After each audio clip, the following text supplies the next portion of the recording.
늘 하는 말씀이지만 신앙생활에서 강조하는 그 주제는 순종과 불순종입니다.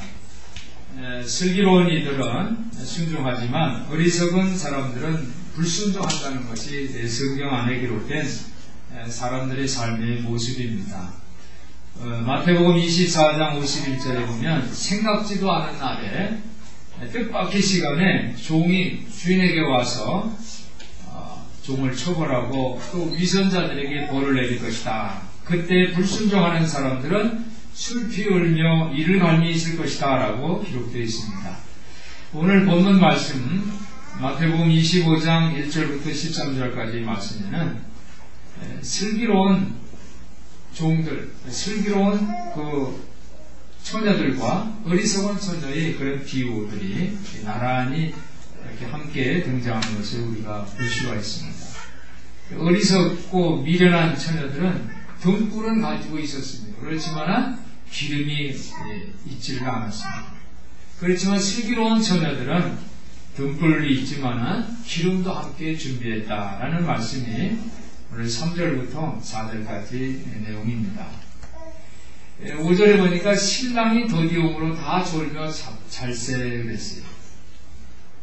준비가 부족하고 판단력이 부족한 사람들은 뜻하지 않게 어려움들이 벌어지는 것처럼 기름을 준비하지 못한 이 어리석은 처녀가 신랑이 이제 도착이 지연이 되니까 잠들어 버립니다. 그런데 다 졸며 잘세라는 걸 보니까 여기 슬기로운 사람들도 너무 이제 오래 기다리니까 이제 지쳐서 잠이 들었다라는 것을 우리가 볼 수가 있습니다. 사랑하는 성도 여러분, 우리가 살다 보면 정상적인 일에는 잘 대비를 하지만 그렇지만 뜻밖의 일을 만날 수가 있습니다. 성경 서신서에 보면은 사도 바울이 로마서로 복음을 전하러 갈 때에 원하지 않는 그런 일들을 많이 생겼다는 것을 기록하고 있습니다. 사도행전에서 보면 사도 바울이 로마로 가는 길에 어려움을 당한 그런 내용이 있는데 풍랑이 일고 그래서 배가 파산되고 그리고 몰트 어떤 섬에 이제 들어갔는데 거기서 독뱀에 물리는 그런 장면이 나옵니다. 사도 바울은 로마의 복음을 증거하는 것이 목적이었지만 이렇게 배가 파손되고 풍랑이 일고 또 독이 있는 뱀에 물리고 이런 것들은 자기 예상 밖의 그런 기대 밖의 사건들입니다. 그렇지만 하나님께서는 이 몰타 섬에 새로운 부흥을 이루기 위해서 풍랑과 배를 사용하셨습니다. 즉 하나님의 뜻에 따른 사람의 생각에는 맞지를 않지만 하나님의 뜻에 따른 우회적인 방법이 있을 수 있다는 것을 말씀을 드릴 수가 있습니다. 사람들과의 관계도 마찬가지죠. 어떤 사람이 이제 예의를 갖추면은 편하고 좋은 사람들도 예의 없는 사람을 만나면 참 불편한 것 같습니다.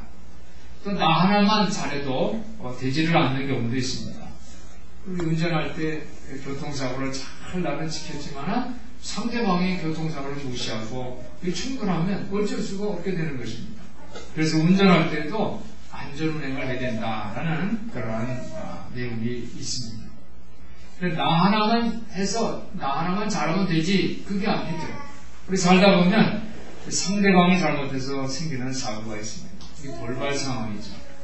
그럴 때를 대비해서 우리 성도들이 화를 잘 참고 침착하게 대응할 수 있는 그런 인내심과 성품을 훈련하시기를 예수님 이름으로 부탁을 드립니다.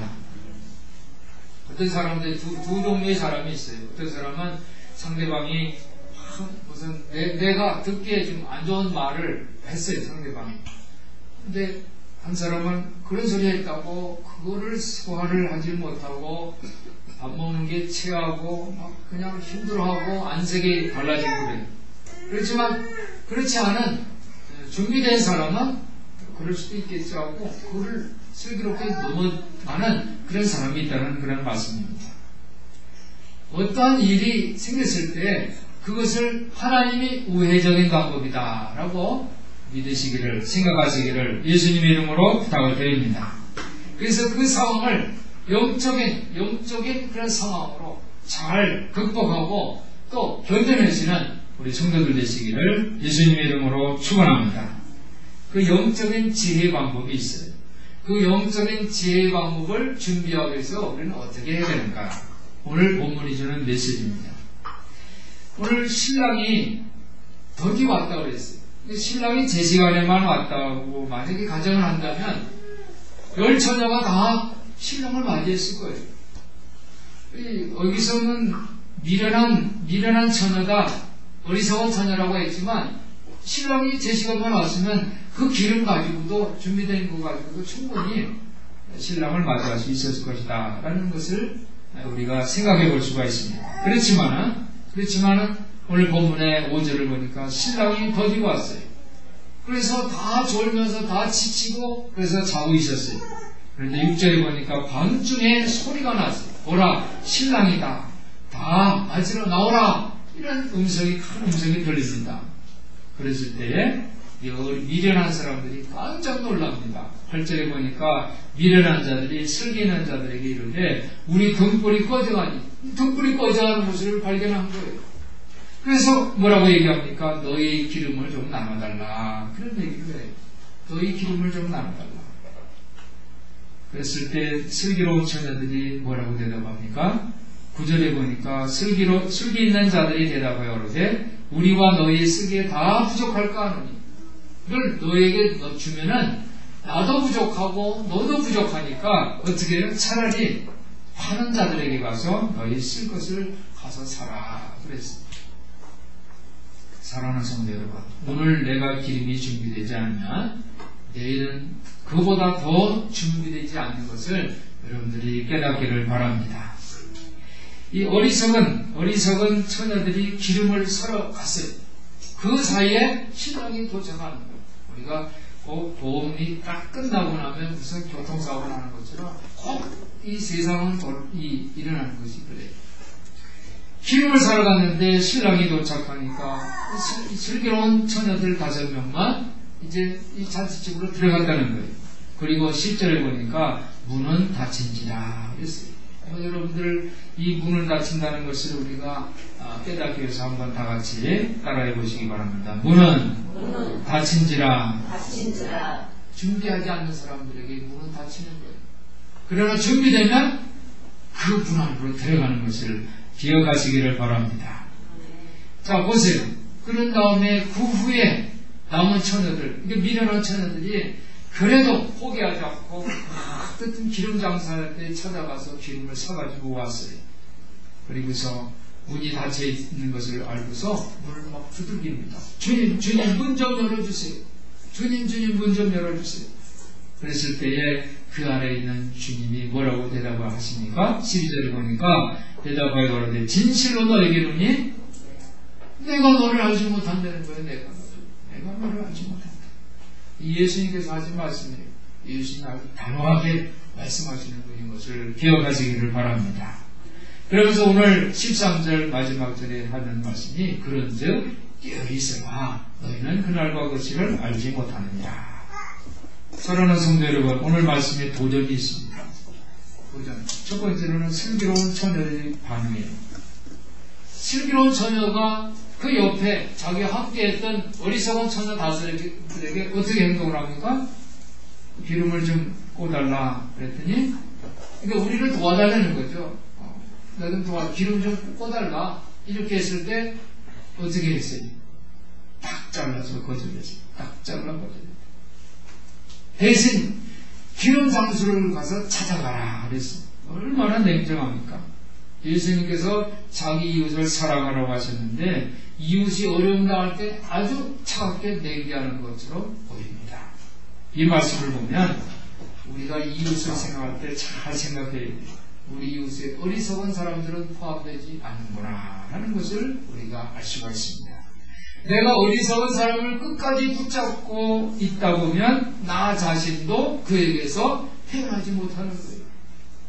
오늘 본문이 주시는 교훈입니다. 또 두 번째입니다. 두 번째로는 어리석은 처녀들이 애써 기름을 준비를 했어요. 그런데 문이 닫혀 있었어요. 그래도 포기하지 않고 문을 두들기면서 저녁 늦은 시간에도 불구하고 포기하지 않고 기름을 준비해서 와서 문 좀 열어달라고 그래.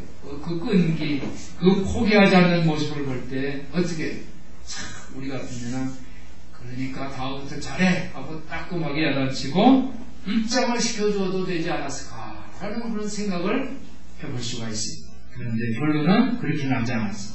어떻게 했습니까? 주인이 그들을 냉정하게 거절했습니다.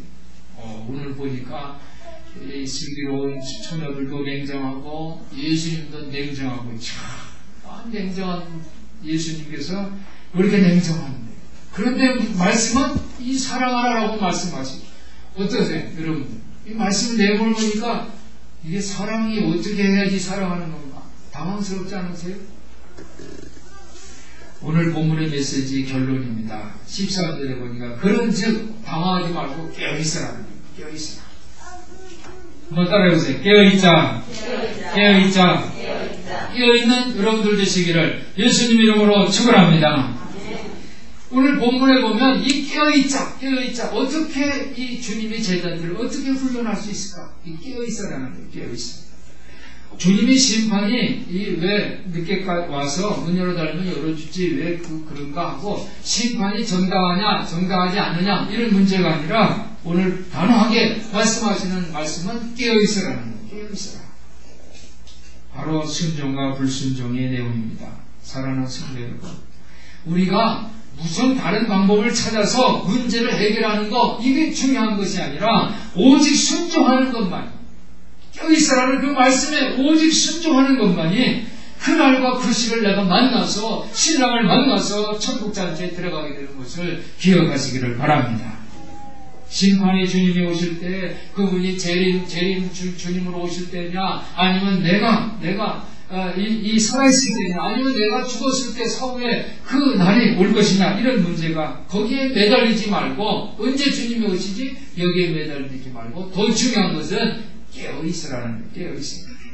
오늘 말씀 중에 보면 등불이 등장합니다. 등불. 이 등불은 빛입니다. 이 말씀이에요. 말씀이 빛이 돼서 어둠을 비치고 우리 영혼을 비치는 거예요. 우리 성도들의 마음속에 영혼 속에 이 등불 빛이 환하게 비치시기를 예수님 이름으로 축원합니다.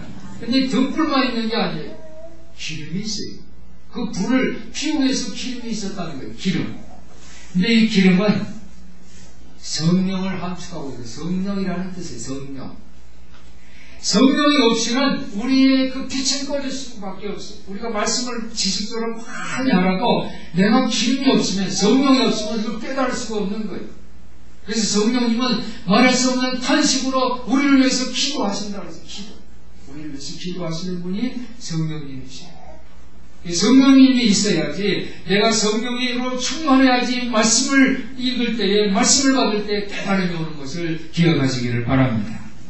그런데 오늘 기름만 있는 것이 아니라 더 필요한 준비된 기름, 예비된 기름이 필요하다는 것을 여러분들 기억하시기를 바랍니다.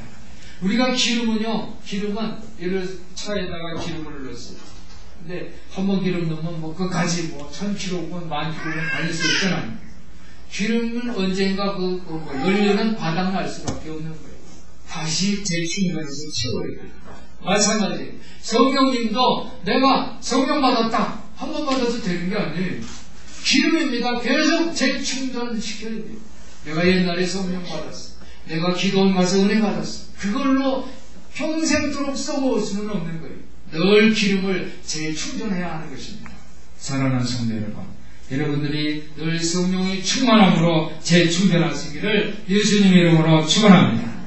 우리 영혼이 언제 어두워질지 몰라요. 그래서 말씀의 빛으로 우리 기도의 빛으로 성령의 빛으로 여러분의 마음과 영혼을 밝히 비춰내시기를 예수님의 이름으로 부탁을 드립니다. 이런 것들을 내가 다른 사람들에게 기댈 수가 없다는 거예요. 하늘은 스스로 돕는 자를 돕는다고 했어요.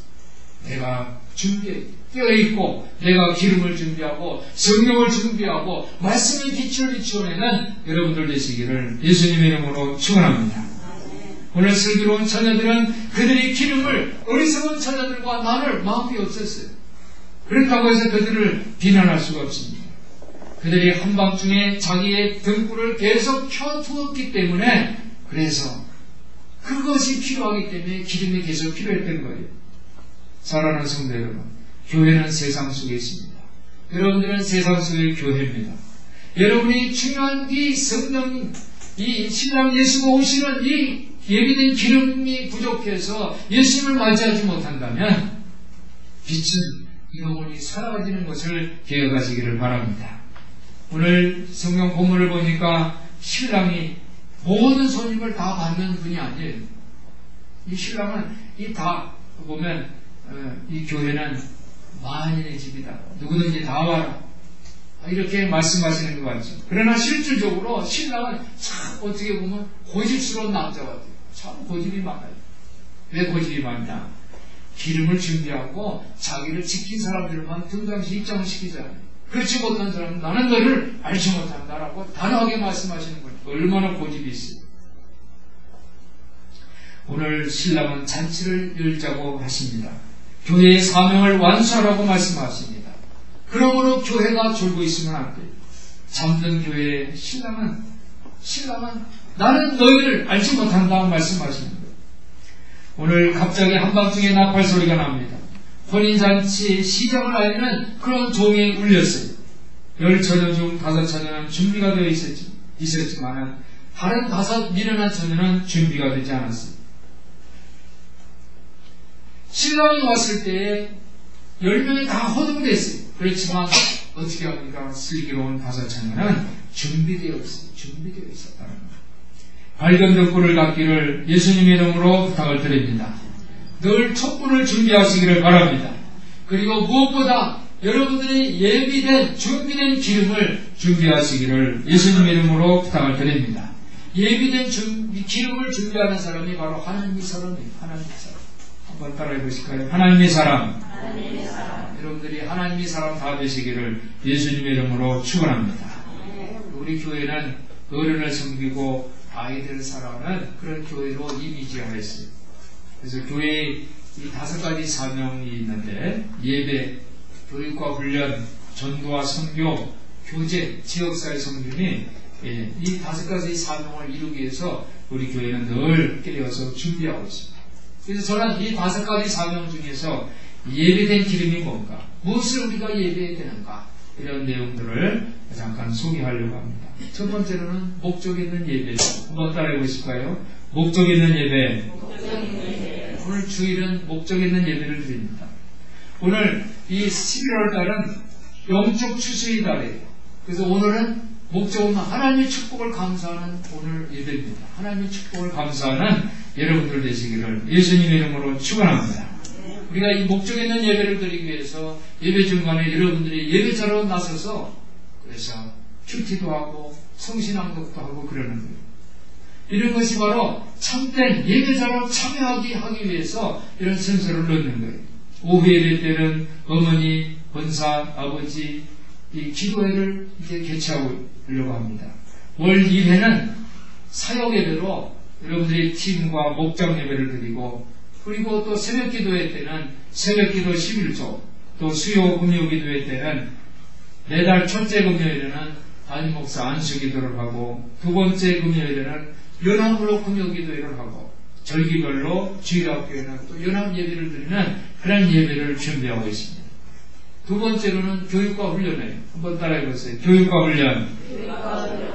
교육과 훈련에는 우리 교회가 독서 나누기, 사역 훈련, 또 제자 훈련, 교사대학, 멘토링, 중보기도, 영성, 묵상, 성품, 예배, 인간관계, 내적 치유 이런 훈련을 통해서 자기 개발 훈련. 그래서 저는 이제 연초 되면 이제 제 경우를 한번 간증 한번 해보려고 해요. 자기 개발을 어떻게 해왔는가 한번 모델을 여러분들에게 제시하면서 자기 개발 훈련을 해서 영적 지도자를 양성하는 것을 준비하고 있습니다. 세 번째로는 전도와 선교입니다. 한번 따라해보세요. 전도와 선교. 우리가 전도 인맥 지도를 작성을 합니다. 그래서 연간 1명 이상 태신자들을 이제 저기에서 교회에 보고합니다. 그리고 여러분들이 1년 내내 그 사람을 위해서 기도하고 교회 데려오기를 여러분들이 이제 애써서 준비하는 거예요. 그리고 국외 선교 여행을 통해서 아웃리치를 하려고 합니다. 선교비 지원과 함께 현지 선교사들을 돕기 위해서 그들을 동역자로 초청하고 준비시키는 그런 프로그램도 운영하려고 합니다. 그리고 네 번째로는 지역사회 선교입니다. 한번 따라해보세요. 지역사회 선교임. 네, 우리 교회는 행복한 홈스쿨과 실버라이프를 통해서 아이들을 사랑하고 어른을 섬기는 교회 이미지를 지역에 알리면서 복음의 토양을 다지고 있습니다. 이제 2012년도에는 작은 도서관의 사역장소를 통해서 명강사도 초청하고 인문학, 역사관, 의식교육의 프로그램들을 통해서 마을 공동체를 넓혀가며 떡과 복음을 전하는 축복의 통로를 준비하려고 하고 있습니다. 다섯 번째는 교제입니다. 한번 따라해서 교제. 하나님과 교제에서 우리가 묵상학교, 또 영혼 일기쓰기, 영성훈련학교, 기도학교를 운영하려고 합니다. 또 이웃과의 교제에서는 장학금 지원을 하고 이웃이 필요를 공급하기 위해서 방문 섬김 및 사역을 하려고 합니다. 그리고 성도 간 교제는 소그룹, 중그룹 등 건강한 목장을 모델로 세우고 성도들이 행복한 신앙생활과 의미 있는 삶을 지원하려고 합니다. 그리고 가정교제가 있습니다. 가정교제는 부모 멘토학교, 가정예배드리기 등을 통해서 건강하고 행복한 가정을 지원하려고 합니다. 이 다섯 가지 사명을 하나님을 향해서 순종하는 마음으로 잘 수행할 때에 우리 교회는 빛과 그리고 예비된 기름을 모두 준비하는 슬기로운 처녀들이 될 줄 믿습니다. 이 사역을 하면서 우리가 지치고 힘들어서 잠들고 좋을 수도 있어요. 그렇지만 주님 오실 때에 우리는 예비된 준비된 기름이 있으므로 당황하지 않고 그리고 예수님을 맞이해서 천국잔치에 참여할 수 있게 됨을 믿으시기를 바랍니다. 메아리 법칙이 있어요. 메아리. 이것은 내가 한 만큼 되돌아오는 거예요. 인도의 어느 여자 선교사 이야기입니다. 이분이 인도에서 선교를 했어요. 그런데 너무 여자 혼자서 이 사역을 하니까 너무너무 힘든 거예요. 하루하루 사역이 너무 힘들고 고역했어요. 자기의 사역을 돌아보니까 하나도 되는 것이 없는 것 같아요. 너무 힘들어요. 절망이 생기고 비통함 때문에 더 이상 사역을 감당할 수 없었어요. 그래서 이 여인은 이 산으로 올라가서 내가 기도 한번 해봐야겠다. 그래서 하나님의 응답이 없으면 나는 한국으로 돌아올 생각을 하고 이 산으로 올라갔어요. 그리고서 산에 올라가서 하늘을 향해서 기도하고 하나님 나는 당신이 필요합니다 라고 큰 소리로 하나님을 향해서 부르짖었어요. 그랬더니 당신이 필요합니다 다 하면서 다시 당신이 필요합니다 저 산맥에서 다시 나한테 들려왔어요. 그래서 하나님 응답으로 들었어요. 할렐루야. 하나님도 이 여인에게 여성에게 당신이 필요합니다라고 말씀하신 거예요. 사랑하는 성도 여러분, 우리가 하나님을 필요로 하는 만큼 하나님은 우리를 필요로 하고 있는 것을 믿으시기를 바랍니다. 이것이 바로 하나님의 메아리 법칙이에요. 우리 교회는 정말 아주 작은 소수의 성도들이 있어요. 그렇지만 여러분들은 한 분 한 분 하나님의 필요한 하나님의 사람인 것을 믿으시기를 바랍니다. 열개어 기도하시기를 예수님 이름으로 부탁을 드립니다. 이제 11월 20일은 추수감사드립니다. 11월 20일은 무슨 날이라고요? 추수감사. 이제 셋째 주는 추수감사드립니다. 우리 성도들이 이제 추수감사드리기에 여러분들 대신자, VIP 성도, 그 대신자는 VIP 명단에 여러분들이 이 적어낸 이 가족, 친지, 이웃들, 우리 교회에 데려오고 싶었던 그분들이 VIP 명단에 그 VIP 명단을 들고서 하나님 앞에 기도하시기를 바랍니다. 그래서 11월 20일에는 우리 큰사랑교회가 정말 한마당 축제를 해서 하나님 앞에 영광 돌리는 참된 예배를 드리는 그래서 천국잔치를 하는 그런 기간으로 세우시기를 예수님 이름으로 부탁을 드립니다. 그래서 기름과 등불을 준비해서 또 예비된 기름을 통해서 여러분들이 하나님 앞에 찬양과 감사를 드리는 하나님의 사람들 되시기를 예수님 이름으로 축원합니다. 기도하겠습니다. 사랑이 많으신 하나님 아버지, 우리 성도들이 슬기로운 다섯 처녀들처럼 돌발될 상황에서도 예비된 기름을 잘 준비함으로 천국잔치에 초대되고 주님과 함께 천국잔치를 즐기는 성도들 다 되게 하여 주시옵소서. 우리 주 예수 그리스도 이름으로 기도하옵나이다. 아멘.